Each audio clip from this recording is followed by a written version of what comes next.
एड़े शोलों पे आशिया कोई बना सका? शोले फिल्म पे 25 लोगों ने अपना आशियाना बनाया। साला।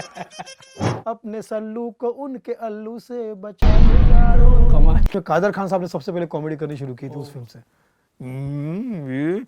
मालिक मैं चाहता हूँ कि आपकी तरफ की हूँ। आमिर खान के साथ देखा कि जमीन पे बैठा हुआ है, हमारे साथ हमारे प्लेट से रोटी उठा रहा है, तो मेरे बाजू में मेरे साथ में आमिर खान बैठे हुए हैं, मेरे इस तरफ ऐश्वर्या राय बैठी हुई है कि जीवन ऐसे जियो कि एक्टिंग कर रहे हो और एक्टिंग ऐसे करो कि जीवन जी रहे हो। तो मैं आपकी सारे सवालों का, आपके सारे स्टाइल को दिमाग में रखूंगा और उसमें फिर अपना मिला के पेश करूंगा कि अस्सलाम वालेकुम। कपिल को मैंने जीरो से हीरो होते हुए देखा है, उसका मैं वो समय भी जानता हूँ जब लाफ्टर के बाद वो आया था।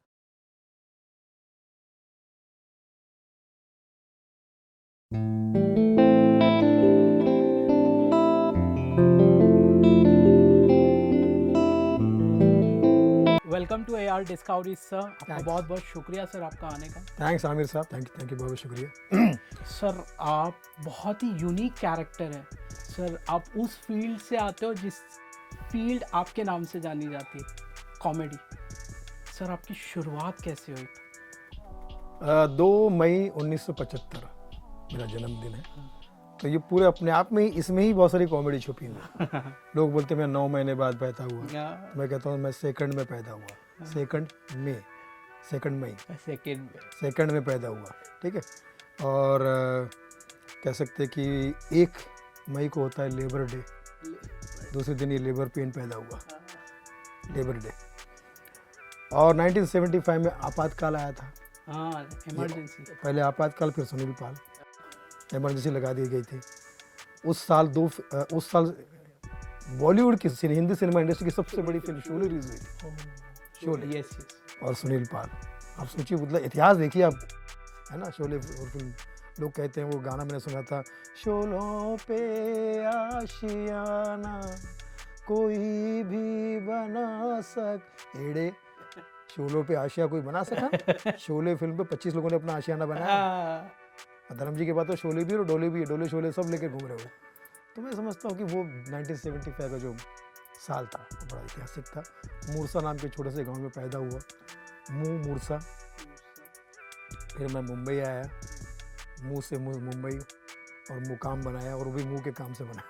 तो मुझे लगता है कि तो ऐसे शुरुआत बचपन से ही फिल्में देखने का शौक। हमारे पिताजी रेलवे में थे, तो मेरे पिताजी की ट्रांसफ़र तहसील में बल्लारशाह शहर, आंध्र प्रदेश का बॉर्डर, वहाँ का भी आप असर देख सकते हैं। जी सर। मैं पूरा शक्ल से ही साउथ इंडियन लगता हूँ। नहीं, आप बहुत खूबसूरत है। साउथ इंडियन मतलब हैंडसम, आप कैसे समझ, साउथ इंडियन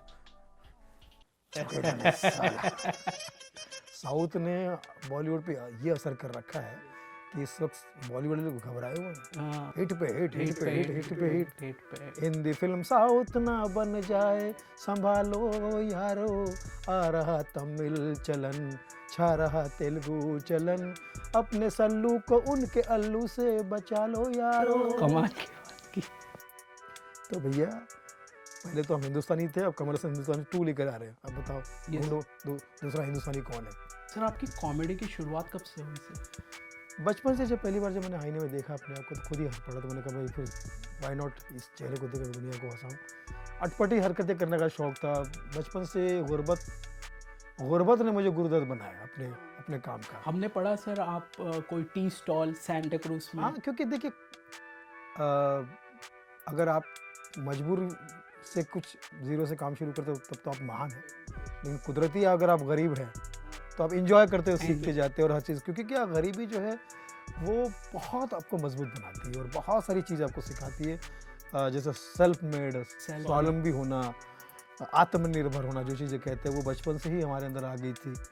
इसलिए आज का ज़माना जो है वाकई आत्मनिर्भर नहीं का है, सेल्फ मेड। आजकल आदमी फोटो नहीं खींचता, सेल्फी खींचता है। गेयर के भरोसे नहीं है, गैर के भरोसे नहीं है, सेल्फ के भरोसे है। सेल्फ के गाड़ियाँ डायरेक्ट ऑटोमेटिक आ गई है। तो मैं समझता कि हर चीज़ अब सेल्फ मेड हो गई है। तो मुझे ऐसा लगता है कि वो तो गरीबी जो है आदमी को, ये गुर्बत जो है, जब कोई चीज़ की एहसास से कमतरी जो है वो आपको इन्फीरियरिटी कॉम्प्लेक्स जो है आपको कहीं ना कहीं एक मजबूती की तरफ लेके जाते हैं। और वही वजह है कि छोटे छोटे कारोबार करने का मौका मिला, छोटे छोटे काम करने का, मतलब कोई भी काम करने का मौका मैंने छोड़ा नहीं, ये कुदरती मेरे सामने आया। लेकिन वो मौका मेरे लिए गुरु बन के साबित हुआ, मेरे लिए स्कूल बन के साबित हुआ। चाहे मैंने डबल रोटी बेची हो, चाहे मैंने पतंग बेची हो, चाहे मैंने कड़िया का काम किया हो, चाहे मैंने असिस्टेंट चाय का काम किया हो। तो आज तो पता चला कि ये सब छोटे छोटे काम करने वाले प्रधानमंत्री, कोई झाड़ू लगाने वाला मुख्यमंत्री, कोई कुछ है। तो मुझे लगता है कि मैं सही था, मतलब इसका मतलब कि मैंने सही जगह से अपनी शुरुआत की थी। तो ज़ीरो से हीरो बनने का जो सफ़र है वो कई लोगों ने हमारे सामने इंस्पिरेशन रखी है। तो मैं समझता हूँ कि अगर मेरी भी शुरुआत ऐसी हुई, आज मैं अपने काम में कहीं ना कहीं कुछ जगह खड़ा हो पा रहा हूँ, तो कुदरत की मैं और उस हालात को भी मैं थैंक्स करता हूँ। और ये जो युवाओं से कहता हूँ कि अगर आप पर कोई मुसीबत आ रही है, कोई गरीबी आ रही है, कोई गुर्बत आ रही है, तो ये समझ जाइए कि वो आपको कुछ मजबूत करने के लिए, सिखाने के लिए। क्योंकि क्या है, इसके बिना फिर वो आप किसी भी जगह को सस्टेन नहीं कर पाएंगे। और फिर आपको कोई नहीं, तो हमेशा आपको पैसा की ज़रूरत पड़ेगी, उसको पूछना पड़ेगा इसका क्या, उसको और कोई आपको मिसगाइड भी कर। लेकिन अगर आप जैसे धीरू भाई ने अपनी शुरुआत की तो आज इतना बड़ा एम्पायर खड़ा किया कि मुझे लगता है कि अब उनको किसी की सजेशन की, बड़े बड़े पढ़े लिखे लोग उनसे सजेशन लेते हैं, है ना। फिर वहाँ से शुरुआत हुई, फिर ऑर्केस्ट्रा में काम करना शुरू किया, फिर यहाँ वहाँ इधर उधर। 1995 में बॉम्बे आ गया, तो काम सारे छोटे मोटे सब किए मैंने। आपका पहला ब्रेक अगर स्टेज पे को, तो गांव में छोटे मोटे प्रोग्राम तो करता ही था। सबसे पहले मैंने डांस प्रोग्राम में भाग लिया, मैंने 1983-84 की बात है। लड़की नहीं है तू लकड़ी का, डांस भी कर लेते हो? डांस कंपटीशन में मैंने भाग लिया था। फिल्म का नाम है हिम्मत वाला। आप सोचिए कितना हिम्मत वाला मैं हूँ और कितना हिम्मत वाले वो थे जिन्होंने मेरा डांस देखा। फिल्म का नाम हिम्मत वाला, जीतू जी का गाना था और मैंने डांस किया। लड़की नहीं है तू लकड़ी का खंबा है, बक बक मत कर नाक तेरा लंबा है। श्रीदेवी और जीतू जी का गाना था, पद्मालय की फिल्म थी और साउथ की फिल्म, लेकिन हिंदी में बनी थी। और उसमें कादर खान साहब ने सबसे पहले कॉमेडी करनी शुरू की थी उस फिल्म से। मालिक मैं चाहता हूँ कि आपकी तरक्की हो, लेकिन मैं आपके साथ हूँ, लेकिन नहीं, इस तरह की जो कादर भाई ने शुरुआत की थी। तो उस कंपटीशन में मैंने डांस किया था, शायद बाकियों ने मुझसे बहुत बुरा किया था, इसलिए मुझे स्टील का कटोरा मिला। पहला अवार्ड था जो स्टील का, वो मैं जब पिताजी के पास लेके गया, मैंने स्टील का कटोरा मुझे मिला, बोले से वेरी गुड, और इस कटोरे के लेके जा, दर दर जा, दर दर मांग, भीख मांग। पिताजी का कहना था कि जो मिले वो मांग, और कितनी अच्छी बात थी, जो मिले, ज्ञान मिले ज्ञान मांग, आशीर्वाद मिले ज्ञान, जो भी मिल सकता है। तो ये जो चटोरा है, ये जो आपका चटोरा है, इसका पहला इनाम स्टील का कटोरा है, जिससे इसने दुनिया का प्यार और ज्ञान बटोरा है। And still I am working. Sir आपने फील्ड को आइडेंटिटी दी, इससे बड़ी बात, क्योंकि उस टाइम पर सर स्टैंड अप बहुत ही कम, ना के बराबर कम था। लेकिन चूँकि हम लोग जानते थे कि क्योंकि हमारे भी बहुत सारे गुरु हैं, उस्ताद हैं। सर आपके गुरु कौन है? वैसे तो मेरे जॉनी लीवर साहब को मैं अपना उस्ताद, क्योंकि जब गांव में मैं सुनता था तो उनकी कैसेट सुनता था, फिर के नायकर साहब को सुनता था, फिल्मों में देखता था। फिर करते करते मैं बॉम्बे में आया, फिर यहाँ बहुत सारे लोग मिले, तो मैं करते करते फिर अब सभी मेरे गुरु हैं। मैं समझता हूँ कि जो जो मुझे मिलते गए, करते गए, सब मेरे गुरु। सर आपकी पहली फिल्म बॉम्बे टू गोवा थी। लाफ्टर चैलेंज जब मुझे मिला तो उसके बाद मेरी पहचान बनी। अच्छा। तो उसके बाद मेरे बॉम्बे टू गोवा में हम लोगों ने सबके साथ में की। अच्छा, पहले लाफ्टर चैलेंज, फिर सैटेलाइट की सबसे ज़्यादा देखी जाने वाली फिल्म है मेरे ख्याल से। सूर्यवंशम और बॉम्बे टू गोवा दोनों का एक साथ ही रिकॉर्ड है, मतलब पहली। और उसमें भी इत्तेफाक देखिए, पहली बॉम्बे टू गोवा अमिताभ बच्चन साहब की थी और दूसरी बॉम्बे टू गोवा हमारी है। बहुत ही जी। और सर कॉमेडी जो आपने जो इंडियन लाफ्टर चैलेंज में जो पार्टिसिपेट किया सर, जो वहाँ का माहौल कैसा था सर? क्योंकि उस बढ़िया माहौल था, क्योंकि पहली बार कंपटीशन था, चैनल का अता पता लापता था, क्योंकि चैनल स्टार वन था नहीं। हम लोग सोचे थे किस में आएगा, कहाँ आएगा। एक्साइटमेंट था भी और नहीं भी था कि बोले वो कोई नया चैनल आने वाला है, स्टार वन ऐसे, स्टार वन नहीं, स्टार ऐसा कुछ ना रहेगा कुछ। मैंने कहा स्टार प्लस है क्या? बोले नहीं, अरे यार उसमें डालो ना, बड़ा मज़ा आएगा, एक भी एपिसोड दिख जाऊँगा तो पूरी दुनिया देखेगी। बोले नहीं उसमें नहीं आ रहे। तो फिर हम तो वैसे ही उत्साहित थे भी और थोड़ा सा नर्वसनेस भी थी यार, क्या पता नहीं कहाँ आएगा। लेकिन फिर भी मज़ा आ रहा था क्योंकि हमारे कैटेगरी के लोग, हमारे सब साथ के जो गुरु, कोई हमसे सीनियर, कोई किसी को कई बार टीवी पे देखा, कई राजू भाई भी थे, कुग्गी जी, भगवंत मान, राजू श्रीवास्तव जी, बड़े बड़े धुरंधर लोग थे उसमें। और मैं सोच रहा था कि इनके साथ रहने का मौका मुझे मिल रहा है, ये बिल्कुल बड़ी बात है। तो sir you are paid on that time? No, किसी को नहीं। बल्कि मैं तो बॉम्बे में रहता था तो हमको तो जाने आने का कन्वेंस भी नहीं मिलता था। जो बॉम्बे से बाहर थे उनको फ़्लाइट का टिकट मिला, क्योंकि मजबूरी थी, उनको तो आना था ना, उनको बुलाना। और यहाँ बॉम्बे में उनको 3 स्टार होटल में रुकवाया था, खाना पीना। 15 दिन पहले से उनके मज़े हो गए थे। एहसान कुरैशी पहली बार फ्लाइट में इसी वजह से बैठे थे, पहली बार फ्लाइट। पहली बार। हालांकि उससे पहले 3 वर्ल्ड टूर में कर चुका था, आमिर खान ग्रेट का लगान का वर्ल्ड टूर जी, कर चुका था। मैं बॉम्बे में 10 साल मतलब 95 में आया था, और लाफ्टर चैलेंज 2005 में आया। तो मेरा 3-4 साल तो खूब चाय की दुकान, जैसे आपने कहा, वहाँ पर काम किया। आज भी उस चाय की दुकान है तो मैं चरण छूता हूँ उस धरती को, क्योंकि वहाँ उसने तो मुझे बहुत कुछ दिया। मतलब दोस्त दिए, बॉम्बे में रहने का तरीका दिया, कनेक्शन दिया, भूखा नहीं रहने दिया। वो मेरे लिए माँ का काम किया उस चाय की दुकान में। सर जो लाफ्टर चैलेंज है, अब इतने सारे एक साथ कॉमेडियन, सो सर वो कॉम्प्लेक्सिटी होती होगी सर सब कॉमेडी। देखिए मेरे पास तो कुछ खोने के लिए था नहीं, तो मैं तो यही सोच के खुश था कि यार मेरे तो गोल्डन पीरियड चल रहे हैं। राजू श्रीवास्तव जी बैठे हैं, भगवंत मान जी को भी मैंने उस वक्त अल्फा टीवी पंजाबी आता था, उसमें भी वो सरदार बन के कुछ पुलिस वाला बन के कुछ कॉमेडी करते थे। भगवंत अपना कुग्गी पाजी को देखा मैंने, कुग्गी पाजी तो बहुत बड़े स्टार थे। यार जी क्या यार कुग्गी हो तो उठ के दिखा यार।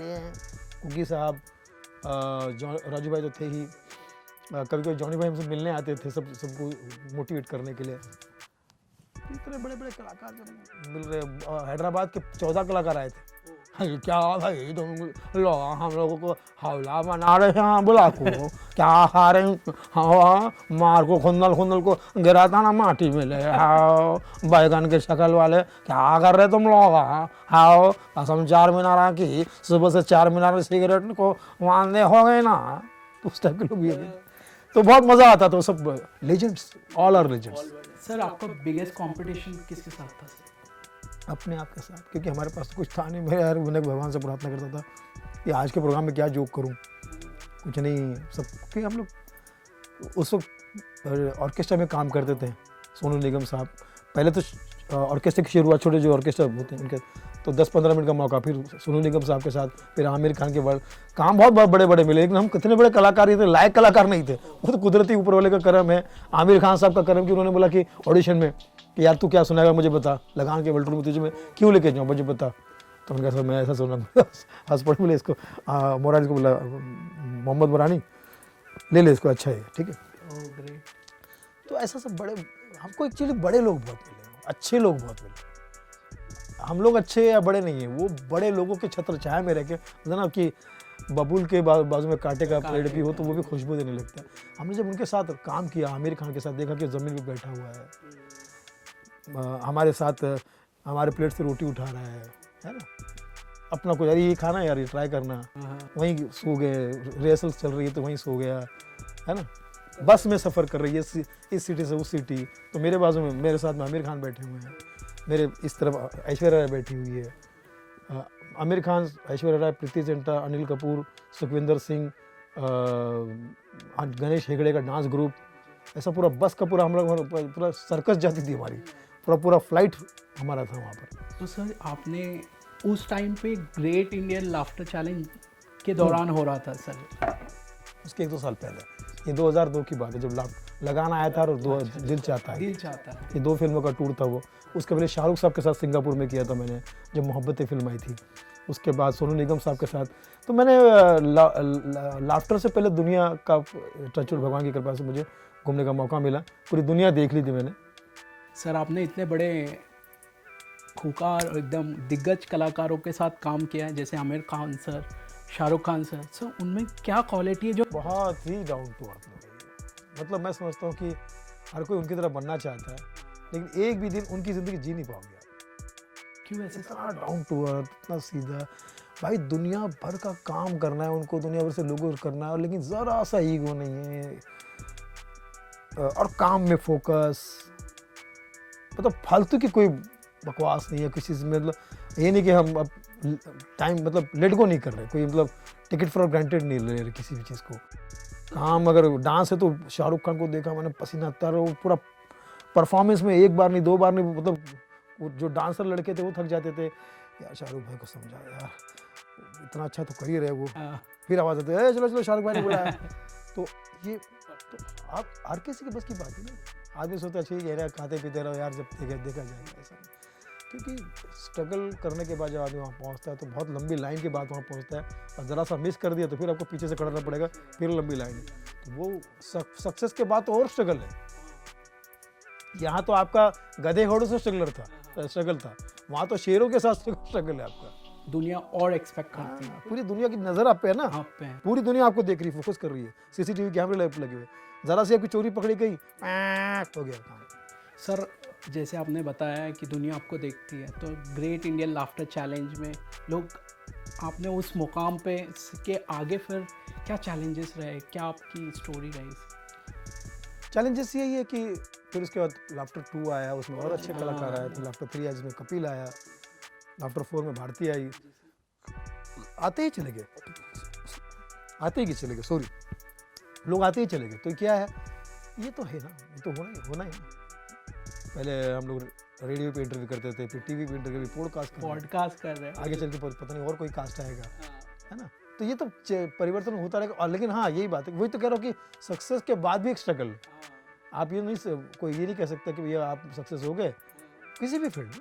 सर आपकी जो फिल्म है ये बहुत ही कम हमने देखा है जिसकी फिल्म को गिनीज वर्ल्ड रिकॉर्ड में नाम दर्ज किया। बॉलीवुड की पहली फिल्म थी, पहली फिल्म भावनाओं को समझे। 52 स्टैंड अप कॉमेडियन थे, कपिल शर्मा, जॉनी लीवर साहब, राजेश श्रीवास्तव, शकील सिद्दीकी, रऊफ लाला, पाकिस्तान के, हिंदुस्तान के सुदेश लहरी, सारे मिलके कलाकार उसमें थे। खाली भारतीय उसमें नहीं थी, और बहुत रो रही थी बाद में कि सर आपने मुझे क्यों नहीं लिया फिल्म। तो सेकंड फिल्म जो मैंने बनाई मनी बैक गारंटी, उसमें वो थी। तो परिवार में अपने हमारे सबके सब लोग। तो मेरी जो प्रोडक्शन की 5 फिल्में ज़रूर देखिएगा आप। एक तो भावनाओं को समझो, जिसको Guinness book of world record मिला। फिर उसके बाद में money back guarantee, domestic loan पर जो बनी, हम किसी को लोन देंगे तो फिर वापस, उसमें भी 50-60 कलाकार हैं, एक्टर। फिर उसके बाद फिर मैंने बनाई विग बॉस, फिर बनाई लॉकडाउन टू अनलॉक, अभी आई मेरी गाली गलौज।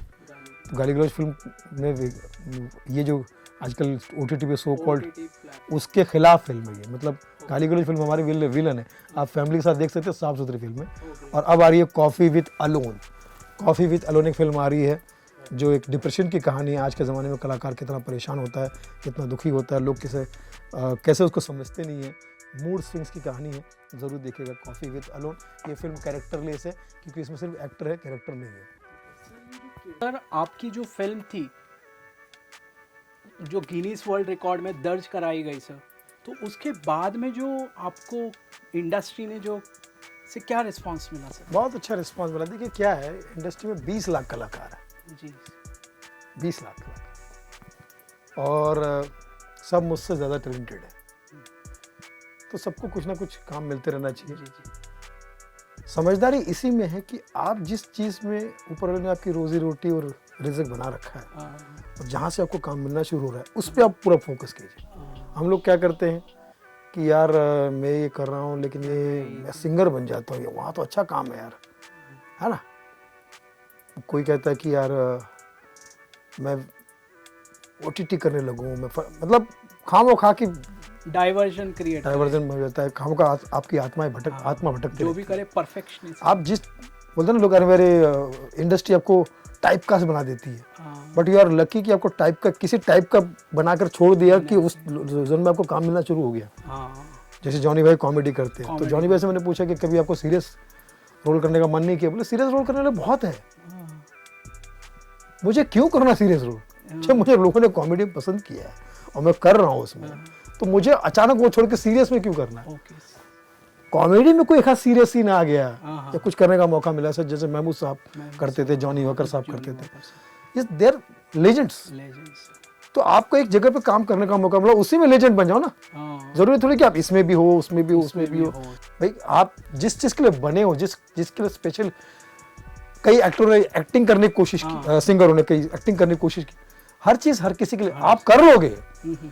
भाई आजकल तो बहुत सारी चीजें अवेलेबल है, रीटेक हो जाता है, सिंगर में भी आजकल वो ऑटो ट्यूनर आ गया, ऑटो ट्यूनर, टेलीप्रॉम्प्टर्स। उसके बावजूद भी स्पेशलिस्ट जो होता है उसका जवाब ही अलग होता है, उसको लाजवाब होता है।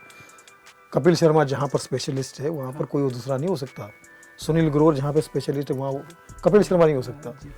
ऐसे ही सबको ऊपर वाले अलग अलग बनाया है। अलग कुदरत। ऊपर वाले से ज़्यादा तुम समझदार हो क्या? नहीं। तो इसलिए जहाँ मौका, तो मेरा आपने जो सवाल किया कि इंडस्ट्री का रिस्पॉन्स बहुत अच्छा। आज मैं 19 साल से लाफ्टर चैलेंज के बदौलत अगर रोजी रोटी कमा रहा हूँ और आप मुझे बुलाकर पॉडकास्ट में मेरे बारे में जानना चाह रहे हैं और लोगों तक मुझे पहुँचाना चाह रहे हैं, तो कहीं ना कहीं ऊपर वाले ने मुझे एक सही सलामत रखा है और अपने काम में बना के रखा है।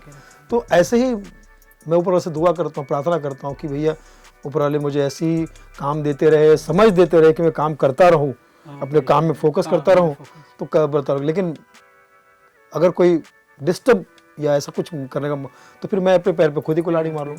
तो उसी में करते करते, जैसे लाफ्टर चैलेंज के पहले 10 साल मैंने बताया कि मैं था, तब तो मेरी कोई पहचान नहीं थी, लाफ्टर ने पहचान। तो ऐसे अगर मैं काम करता हूँ तो मेरी जो पहचान है वो तो रहेगी, प्लस कुछ ना कुछ जीवन में अगर मेरे काम के द्वारा लोगों को अच्छा लगा तो और कुछ ना कुछ होता रहेगा, बट इसी में होगा। जी।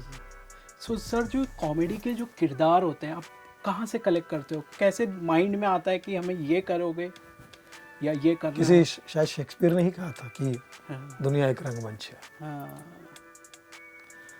हालांकि रील्स वालों ने साबित करे दुनिया एक रॉन्ग मंच है। रॉन्ग मंच, क्योंकि दुनिया में दो ही तरह की कौम जी रही है सब, एक रील बनाने वाली और दूसरी रील देखने वाली। तो दुनिया एक रंगमंच है, तो दुनिया का हर आदमी एक्टर है। और ओशो ने कहा कि जीवन ऐसे जियो कि एक्टिंग कर रहे हो और एक्टिंग ऐसे करो कि जीवन जी रहे हो। तो हर आदमी कैरेक्टर, अभी मैं आपको देख रहा हूँ, कल को मुझे अगर पॉडकास्ट करने का रोल मिलेगा तो मैं आपके सारे सवालों का, आपके सारे स्टाइल को दिमाग में रखूँगा और उसमें फिर अपना मिला के पेश करूँगा कि एक पॉडकास्ट का करने वाले का स्टाइल कैसा होता है, ये कैमरे मैन है इनका क्या स्टाइल होता है। तो हम लोग जीवन ऐसे सीखते हैं, लोगों से सीखते हैं। सो सर, जो स्ट्रगल के दौरान में सर आपका सबसे बड़ा ऐतिहासिक स्ट्रगल कौन सा था जिससे आपको टर्निंग पॉइंट मिला सर? ऐतिहासिक स्ट्रगल, देखिए क्या स्ट्रगल कई तरह के हैं। रोटी, कपड़ा, मकान, सब चीज़ें स्ट्रगल। एक ऐसा कोई स्ट्रगल जिससे कि उसके बाद में वो स्ट्रगल खत्म हो गया और टर्निंग पॉइंट था वो कुछ? एक तो मुझे जब पहली बार मोरानीज का शोज मिला, कि सोनू निगम साहब का शो मिला, ये बड़े बड़े शोज थे जो America, Germany, Holland, West Indies, south Africa, east Africa, Dubai, Canada, London, सब जगह सोनू निगम साहब ने मुझे घुमाया। सोनू निगम परिवार का बड़ा शुक्रगुजार हूँ। रॉकी हमारे प्रोमोटर हुआ करते थे। फिर बाद में मोरानीज ने मुझे घुमाया, शाहरुख खान, सलमान खान, आमिर खान के साथ में। फिर लगातार फिर लाफ्टर चैलेंज आया, पंकज सरस्वती जी का धन्यवाद जी का। तो मोड़ पे कदम कदम पे मोड़ आते रहे। अभी पता नहीं और ये सारे मोड़ ऐसे हैं जो आके चले गए, आगे पता नहीं और कौन से मोड़ आएंगे।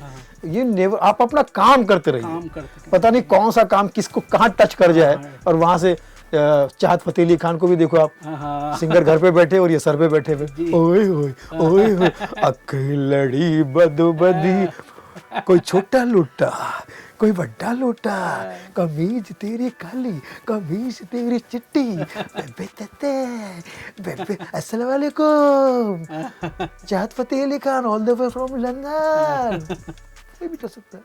तो आप एंटरटेनर हो जी सर, और अगर आप लगे हो तो दुनिया के सगे हो, सबके सगे हो अगर आप अपने काम में लगे हो। सर, कॉमेडी और एक्टिंग में दोनों एक हैं? सब एक्टिंग ही है, सब एक्टिंग ही है। और सब आपको और एक्टिंग का मतलब, लोग कहते हैं कि एक्टिंग मतलब कुछ नकली करना, वो बन जाना, वो करना, किरदार अपना। अभी आप इंटरव्यू के बाद तो आप एक नॉर्मल इंसान, अभी आप जो कर रहे हो एक्टिंग थोड़ी कर रहे हो, आप अपना काम कर रहे हो। तो वो अपना काम करना ही एक्टिंग। आपको भी प्रॉपर फोकस करना पड़ रहा है, सवाल करना पड़ रहा है, करना पड़ रहा है। अब यहाँ से हट जाओगे तो फिर तो आप नॉर्मल हो जाओगे, फिर आप पे कोई जिम्मेदारी नहीं रहेगी। तो वो बन जाना ही एक्टिंग है। मैं परफॉर्म कर रहा हूँ इस वक्त, जो मैं आपके साथ बात कर रहा हूँ, अभी थोड़ी देर में मैं फ्री हो जाऊंगा। तो करना जो आप कर रहे हैं, आप चाहे आप एक्टिंग कर रहे हो, माइक पे कुछ बोल रहे हो, तो वो एक्टिंग ही है। लेकिन एक्टिंग का मतलब कुछ ऐसा नहीं कि वो एक्टिंग कोई शब्द है, लेकिन सीखना नहीं, अडैप्ट, जैसे उस माहौल में ढल जाना। माहौल में बहुत अच्छा डेफिनेशन दिया सर आपने। सर, आपने जो फिल्म इंडस्ट्री में काम किया और जो कॉमेडी में काम किया सर, दोनों कैसे अलग है सर? देखिए क्या है, सबकी आपको लगता है जैसे सबकी ABCD अलग है। जैसे डॉक्टर्स होते हैं, डॉक्टर्स होते हमको लगता है पहले हम बोलते थे बचपन में डॉक्टर के पास जा रहा हूँ, डॉक्टर अब हमको पता चला डॉक्टर 50 टाइप के होते हैं। 50 टाइप के। कोई आंखों का डॉक्टर, कोई कानों का डॉक्टर, कोई दिमाग, जो जिसका डॉक्टर वो उसी का बीमार है। ठीक है, क्या है भाई, सर आंखों में तकलीफ है, ठीक है जरा इसका इलाज करता हूँ, खुद का तो कर ले। सभी डॉक्टर के लिए नहीं कह रहा हूँ, मुझे केस हो चुका मुझ पे। सभी डॉक्टर के लिए नहीं कह रहा हूँ, हालांकि जो कह रहा हूँ आप समझ गए, ठीक है। तो जो चीज़ का स्पेशलिस्ट नहीं है वो आज के ज़माने में उसी चीज़ का स्पेशलिस्ट है। तो कहने का तात्पर्य ये है कि अलग अलग जो माना जाता है उसका अभ्यास भी अलग अलग है। अगर आपको एक्टिंग करनी है तो बाकायदा उसकी ट्रेनिंग लेनी पड़ेगी, उस लिहाज से करना पड़ेगा। अगर आपको कॉमेडी करनी है तो वो देखना, बचपन से जिस तरह से आप ढलते जाओगे आपका इंटरेस्ट आप देखते होंगे ना कि अगर आपको जो चीज़ का इंटरेस्ट होता है उस तरफ आप खुद भागते जाते हो कि यार मुझे ये देखना है, मुझे ये करना है, मुझे सीखना है। वो आपके बॉडी लैंग्वेज पे ही आ जाता है और फिर थोड़ा बहुत आप सीखते भी हो। अगर आप बॉडी लैंग्वेज तो सीखने में मज़ा आता है, नहीं है तो फिर क्या हो जाता है कि जैसे होता है कि सोनू निगम एक ही क्यों है, लता मंगेशकर एक ही क्यों है, क्योंकि वो उनके बॉडी लैंग्वेज में था सीखना और करना। वो सीखे बिना रह नहीं सकते, करे बिना रह नहीं सकते। सर एक किरदार है आपका रतन नूरा, उसने आपको एक ऐसी, हमारा नाम है रतन नूरा, पॉडकास्ट कर रहा हूँ पूरा के पूरा, हिंदू मुस्लिम सिख ईसाई ये फोरकास्ट देख रहा है हमारा पॉडकास्ट, और अब हमारा भविष्य के प्रति है ये फोरकास्ट कि इसे देखेगा बच्चा, जवान और प्रौढ़कास्ट। जो प्रौढ़ जो है ना बड़े बुजुर्ग वो भी देखेंगे और इसे आशीर्वाद देंगे, और जो नहीं देखेगा उसको मिलेगा फास्ट। फिर देखना पड़ेगा भैया, क्योंकि ये हमारा नाम है रतन नूरा, जो इसको नहीं देखेगा वो है धतूरा। सर ये आपने अडैप्ट कैसे किया, ये रतन नूरा है कौन ये शख्सियत?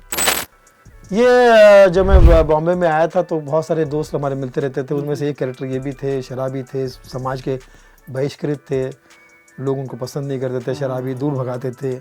ऐसा कैरेक्टर जो दूर जाके चिल्लाता था, चीखता था, उससे मैंने दोस्ती की, उनसे मैंने दोस्ती की और उनका कैरेक्टर मैंने सीखा। आज मेरी पहचान वो है। देखिए कैसे क्या ऊपर लेकर नज़ारा देखिए कि दीवाने के दीवान की पे इतना मत हंस, कौन जाने खुदा को तू है पसंद या वो। बहुत खूबसूरत। तो इसलिए सब गुरु हैं आपके, कोई भी गुरु हो सकता है, कोई भी, हर कोई जिसके अंदर कोई आपके मतलब का अगर है वो, तो वो आपको कहाँ से कहाँ पहुँचा सकता है। सर हर एक कॉमेडियन के साथ आपने काम किया, उसके लिए आपको सराहा भी गया। सर कपिल शर्मा जो एक उभरते सितारे, सर उनके साथ आपने काम किया, क्या है सर? कपिल को मैंने जीरो से हीरो होते हुए देखा है, उसका मैं वो समय भी जानता हूँ। जब लाफ्टर के बाद वो आया था तो पहली बार ऑडिशन में फेल हो गया था, फेल। मैंने मतलब दो ही लोगों की हिस्ट्री मैंने हमने देखी, अमिताभ बच्चन साहब की और कपिल साहब की, कि ऑडिशन में दोनों फेल हो गए और दोनों ने इतिहास रचा। तो वो बाद में फिर रोता रोता गया कुकी पाजी के पास कि पाजी में जो उन्होंने निकाल दिया। तो कुकी पाजी लाफ्टर फर्स्ट में थे और बड़े लाडले थे पंकज सरस्वत के। तो पंकज जी को उन्होंने कहा था कि यार वो बड़ा अच्छा मुंडा है यार, उसको तुमने निकाल दिया, थोड़ा सा रख लो, अच्छा कलाकार, मैं जानता पता नहीं उसका उस वक्त सुर क्यों नहीं लगा, आप उसको रख लो और देख लो, अगर एक राउंड में निकाल देना उसको, अगर ऐसा लगता है तो 5 लोगों में उसको रख लो, ठीक है। तो मन मार के पंकज ने बोला ठीक है यार, पंकज जी ने बोला कि बुला लो, तुम कह रहे हो तो यार मुझे तो समझ में नहीं आया वो, ठीक है। तो बोले ठीक है। तो वो मन मार के उस लड़के को वहाँ बुलाया गया और उसने फिर इतिहास रचा। तो भैया फेल होने से भी मत डरो, स्पेशलिस्ट भी फेल हो चुके, स्पेशलिस्ट। बाद में फिर तो वो जब काफ़ी कपिल शर्मा बढ़ता चला गया, आज नंबर 1 कलाकार है। लेकिन मेरी बहुत सारी प्रार्थनाएं दुआएं उनके साथ में है, वो बंदा डिजर्व करता है जहाँ भी। सर जो पहले थे और आज है सर, क्या वो सेम ही है? हाँ बिल्कुल सेम है, बिल्कुल सेम। खाली जिम्मेदारी बढ़ जाती है। जिम्मेदारी कल तक किसी के बच्चे थे, आज किसी के पति हो, कल किसी के बाप बनोगे, आपकी जिम्मेदारी बढ़ती जाएगी। लेकिन आप सबके लिए सेम ही हो, मगर आपका टाइम अभी डिवाइड हो गया। तो कपिल का भी यही है, पहले वो हमारा था, अब दुनिया का है, और उस चीज़ का हमें सम्मान करना चाहिए। उस चीज़ का हमें सम्मान करना चाहिए कि दुनिया को, हमारी कॉमेडी को दुनिया तक पहुंचाए उस आदमी ने। आज पूरा बॉलीवुड हमारे उस आदमी के पास में आके नतमस्तक है हाँ। जो हमारा बंदा है, जो हमारे प्रोफेशन का बंदा है, जो हमारी लाइन का बंदा है।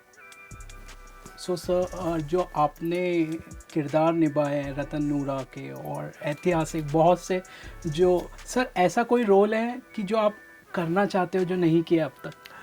देखिए मैं तो नहीं समझ सकता कि मुझे कैसे पता चलेगा कि मैं कौन सा रोल कर सकता हूँ।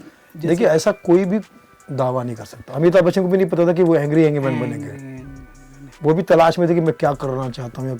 कपिल को भी नहीं, कपिल प्ले सिंगर था, कोरस करता था, सिंगर करता था, उसको गाने का शौक था उसको। कॉमेडी में तो ऐसा गलती से आ गया वो, फिर बाद में वो उसने काम करना शुरू। तो ऐसा आप कितना भी प्लानिंग कर लो या कैसा कुछ भी कर लो, कई लोग ऐसे फिल्म में हीरो बनने आए थे, बाद में संगीतकार बन गए। जी सर। सलीम साहब राइटर बनने आए थे, एक्टर बनने आए थे, राइटर। तो मुझे नहीं, मुझसे, और अगर मैं बोल भी दूं कि मुझे ये करना होगा, उससे कुछ होना नहीं। जो मेरी किस्मत में होगा, जो लोगों ने मुझ में, लोग सही मामले में जज है, वो अगर देखे तो वो बना सकते हैं। सो सर जो हमारी ऑडियंस है सर, यंग है, आज बहुत ड्रैग सोसाइटी, पॉडकास्ट बोले तो सर हम जैसे बैक स्टेज डिस्कस कर रहे थे, सब कर रहे हैं, लेकिन कुछ जो एक रियल लाइफ मैसेज कि यंगस्टर को ये देना चाहिए। तो आज का यूथ जो है बहुत टैलेंटेड है, बहुत ही प्रतिभाशाली, बहुत ज़बरदस्त कलाकार, अच्छे लोग हैं और वो अच्छा ही कर रहे हैं। मैं तो समझता हूँ कि मेरी सारी प्रार्थनाएं दुआएं उनके साथ में। यूथ जो है हमारा, मैं यूथ नहीं, उनको यूथ फेस्टिवल कहता हूँ। उनको देख के मुझे लगता है कि हम कोई त्यौहार मना रहे हैं, बहुत अच्छा काम कर रहे हैं। और मुझे हमेशा देश के युवाओं से, देश का जो फ्यूचर है वो यूथ है, उनको देख के लगता है कि हम देश का भविष्य नहीं देखता, मैं उनको देखता हूँ, मैं समझता हूँ कि देश का फ्यूचर है, तो इसी को देखो तो लगता है कि मुझे मेरा फ्यूचर नज़र आ रहा है। सर एक मैसेज आपकी ज़िंदगी से? एक मैसेज मेरी ज़िंदगी से यही कि भैया, यही मैसेज है कि सबके लिए दुआ, सबकी खैर, ना किसी से दोस्ती ना किसी से बैर। आज के ज़माने में ज़रूरी दोस्ती, सबसे रखो दोस्ती, ना किसी से बैर। ये कर लो, उल्टा कर लो, हंसते रहिए, हंसाते रहिए, क्योंकि और हमारी फिल्म जो आने वाली है कॉफ़ी विद अलोन, उसको देखिए। हमारी जो फिल्म, पिछली फिल्म है भावना को समझो, money back guarantee, Bigg Boss, lockdown to unlock, ज़रूर देखिए। बेशक सर। सर हम कुछ रैपिड फायर करते हैं, कर लो। Okay sir. सब बेस्ट कॉमेडियन इस वक्त तो आप हैं, मुझे बहुत हंसा रहे हैं, बड़ा मज़ा आ रहा है। सर आपके साथ स्टेज का शेयर करना वो हमारे लिए बड़ी बात है। बहुत अच्छा। सर बेस्ट कलाकार, एक्टर आपके नज़रों में? सभी, मतलब मेरे तो बहुत फेवरेट है सभी। मुझे बच्चन साहब का भी फ़ैन हूँ मैं, मिथुन दा का भी फ़ैन हूँ, गोविंदा का, शाहरुख खान का, सलमान खान, आमिर खान का, ऋतिक, मैं तो, मेरे तो बहुत ही फेवरेट है। हीरो में और हीरोइन में सभी मेरे बहुत फेवरेट है। बहुत बहुत शुक्रिया। Thank you, all the best. आप सब जियो हज़ारों साल, यही तहे दिल से दुआ दिला सुनील पाल। तो यहाँ रहे या वहाँ रहे, तो यहाँ जा या वहाँ जा, दुआ ये कि छा जा। बहुत बहुत शुक्रिया।